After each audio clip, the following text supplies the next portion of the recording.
पन्ने फाड़ डाले और समझाने लगे, कहने लगे कि बेटा, जिस जाति में हम पैदा हुए हैं हमें उसमें पढ़ने लिखने का अधिकार नहीं है, हम उसमें नहीं पढ़ सकते।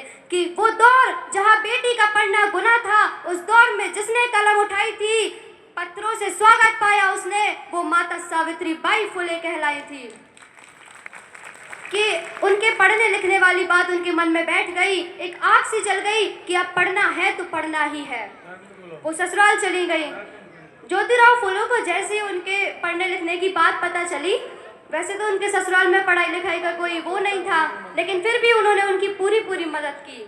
उन्होंने उनके पढ़ने के बारे में सोचा कि जब वो खेत में, जिस खेत में काम करते थे, जो सावित्री बाई थी उनके लिए खाना लेके जाती थी, तो वहीं पे दोपहर में वो उनको पढ़ा दिया करते थे। कि ज्योतिराव फुले ने ना केवल उनका साथ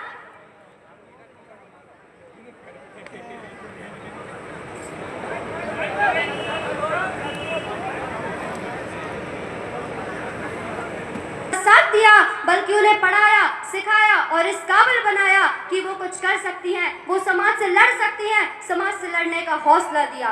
कि जिस समय समाज चुप था वो बोल रही थी, जब समाज डर रहा था वो लड़ रही थी।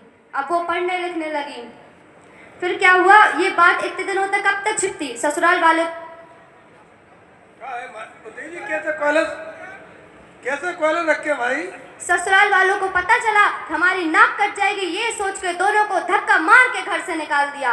उन्होंने घर तो छोड़ दिया था, लेकिन समाज सेवा अभी भी नहीं छोड़ी थी। वो कैसे न कैसे हालातों से गुजर के पढ़ती रही, लिखती रही। उन्होंने अपनी पढ़ाई पूरी कर ली। जब वो 17 साल की हुई तो वो अपना खुद का एक गर्ल्स स्कूल, लड़कियों की पाठशाला खोलना चाहती थी, लेकिन उस समय इतना पैसा, इतना साधन ना होते हुए वो जो उनकी मित्र थी फातिमा शेख, जिनकी मदद से वो यहाँ तक पढ़ाई कर पाई थी, उन्हीं के घर में उनने सन 1848 में पहला विद्यालय खोला। फिर 1851 आते आते 3 और विद्यालय खुल गए। फिर धीरे धीरे उन्होंने पूरे 18 विद्यालय खोल दिए। कि जब अंधेरों ने रोकी हर राह, जब अंधेरों ने रोकी हर राह, तब शिक्षा बनकर आई एक चाह, नारी को कलम थमाई जिसने, वो थी माता सावित्री बाई फुले महान।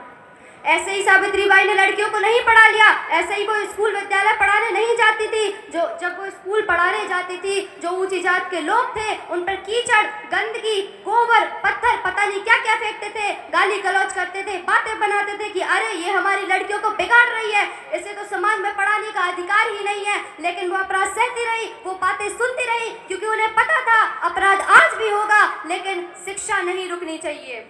वो अपने साथ में एक साड़ी लेकर जाती थी, जो वो विद्यालय में बदल लिया करती थी और पढ़ा दिया करती थी। कि सहाजनों ने कीचड़ पत्थर, कि सहाजनों ने कीचड़ गोबर पत्थरों की मार है, उतारना चाहा समाज से पिछड़ी सोच का भार है। भारत की पहली महिला शिक्षिका जो है कहलाती, कन्याओं की शिक्षा के लिए समाज से भी लड़ जाती। सावित्री बाई फुले एक ऐसी नारी है, नारी समाज का एक ऐसा उदाहरण है जिसने पुरुष प्रधान को हिलाकर रख दिया।